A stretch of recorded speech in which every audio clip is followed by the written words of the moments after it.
Form 1 chapter 3, kuasa 2, punca kuasa 2, kuasa 3, punca kuasa 3. Yang ini ada kaitan sedikit dengan chapter yang kedua, faktor dan gandaan.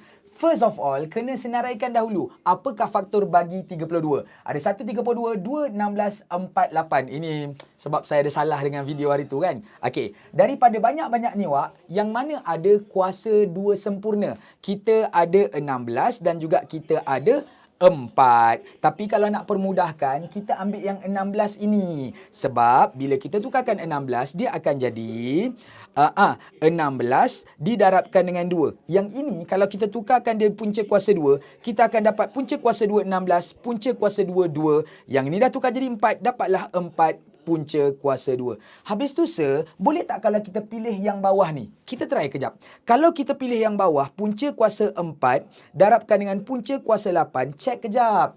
8 ni ada lagi boleh dipecahkan iaitu 4 darab 2. Meaning that yang ini kita pecahkan lagi jadi punca kuasa 2 darab punca kuasa 4. Yes. So daripada sini, yang ini jadi 2, yang ini jadi 2. 2 darab 2, 4. 4 darabkan dengan punca kuasa 2 bagi 2, dapatlah 4 punca kuasa 2. Benda yang sama sahaja. Itulah dia. Our final answer, shuttle.